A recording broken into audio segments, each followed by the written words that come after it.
Peter Smith here again. We're at the UN at the Commission on Population and Development. I'd like to introduce Trent. Would you like to just introduce yourself with a few words? Yes. I'm a sophomore from Patrick Henry College. What's sophomore mean? Sophomore is the second year undergraduate. Year. Okay. And just for the non-Americans, you yes, say? Yes. I'm currently studying international relations with the government. I'd like to eventually get involved in nonprofit work or NGO work. A lot of similar stuff that's happening here at this conference. What college are you at? Patrick Henry College. It's a small liberal arts school that's located an hour west of DC. It's got a lot of great opportunities for involvement there. Yeah. We had a few students at CSW a few weeks ago. Is this your first trip to the UN? It is, yes. What are your first impressions after sort of, what is it, 2 days, 2.5 days? What's your first impressions? Well, first impression was all definitely when I came in. It was just so many different international people coming together. A lot of buzz. A lot of buzz. A lot of grand language. A lot of sounded good. Yeah, definitely. Yeah. Looks good too. It does. Yeah. And I mean, as you did a little deeper, I started to have a little bit different perspective. But yes. So, what sort of caught your eye the last couple of days? Different things. What's some of the good things you've seen and been involved with? I've seen a lot of people coming together from very diverse backgrounds to support the family. That's something that I've really appreciated. There was one road table discussion that we had yesterday. Oh, roommate, wasn't it? Yes. And we had an ambassador from the Holy See. We had an ambassador from Belarus, and they all Egypt too, wasn't it? In Egypt, and yes. Egypt, yes. They all had amazing things to say about the family building blocks of society, and supporting that. That's good. Yeah. What are some of the more worrying things you've noticed? I'd say that one thing that I hadn't really necessarily expected was that a lot of the things here aren't based on actual results happening, but it's more of a talk shop. It's an exchange of ideas. It's not necessarily a policy implementation of in different. I wouldn't look at it that way. This place is trying to set the policy for the world, trying to set especially the social policy for the world, which we don't agree with in many ways. Is that I don't really know that this place should be doing the social engineering for the world, especially trying to promote abortion as a human right and a lot of other awful things. Yes. I guess it's almost in a different way though than I expected it to be. It's a expectation setting that a lot of times I feel like almost is what I get a feel from here. It's not like a hard law, of course, like and at least in this stage that we're talking about for the commission. You see, Stalin, that was one of his questions when this place was being set up. Will these decisions be binding or not?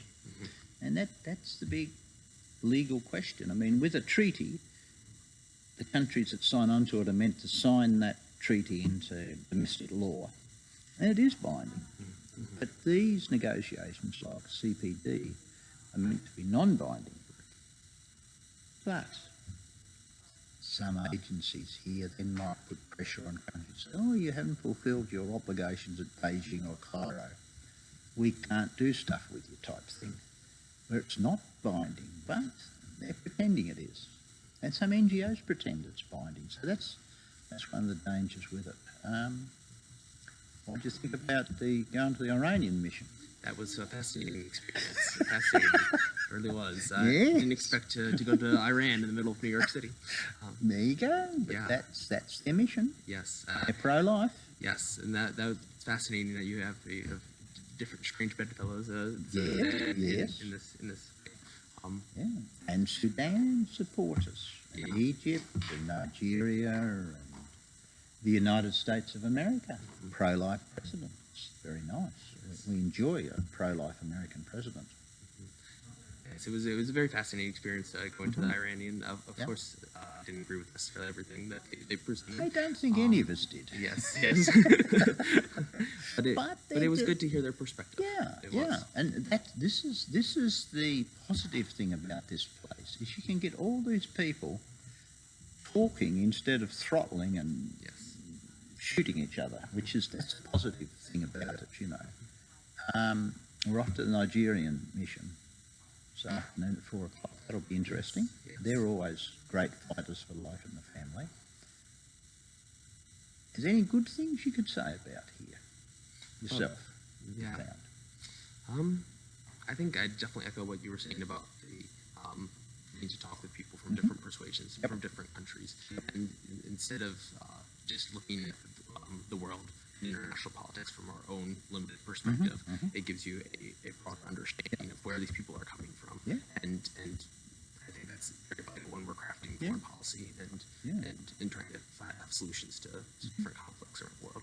Well, when this place first started off, someone complained to Winston Churchill it was just a talk shop, and his response was, better jaw than war, which is, you've got to agree with it. It's better to talk than to be fighting each other. So in that respect, it's a good thing. If they weren't into the social engineering stuff and trying to push abortion and other things, this could be a brilliant place. And they do a good job with peacekeeping and different other things. They try their best, you know. And there's a lot of good people here. There's some not so good people, but every institution is like that. And this could be a terrific organisation. And like UNICEF do some good things, but then they're pushing adolescent sexual and reproductive rights and all this stuff, which is really sad. Because if they just stuck to saving babies' lives, kids' lives, it'd be great. What's some more worrying things you think about here? I'd say some worrying things that I've seen. We've mainly ran in the circles of people who are pro-family here, Yes. so that's been very good. So I haven't seen necessarily too many of the people who are opposed to that. They're sitting right beside us out in the Vienna Cafe. Yes, yes. That's who's right next to us. So that hasn't been as concerning. I'd say one thing though maybe would be, and it's actually a good thing, is that I expect more in activity about what the UN can do for sure. Like the UN is all good, and I have seen some of that here where they expect that what the UN can't do wrong. But then I think more so though is a lot of people have a realistic view of what the UN can do, and Americans do. Yeah, and, yes. and even some Italians I was talking to, and one of our tour guides went through the UN. They had a very good quote from one of the, I believe it was one of the Secretary Generals, that said that the UN was not made to bring us to heaven, but was meant to save us from hell. And it's a good. That's a good view to have. That fighting a world war every 20 years wasn't a really good way to have the world run. And there haven't been world wars after 1945. There's still been other bits and pieces of war. I mean, Christ said you'll always have wars and rumours of wars, but if we can even prevent one war with the UN, it could be worth it, you know. So thank you very much. Thank you. God bless you.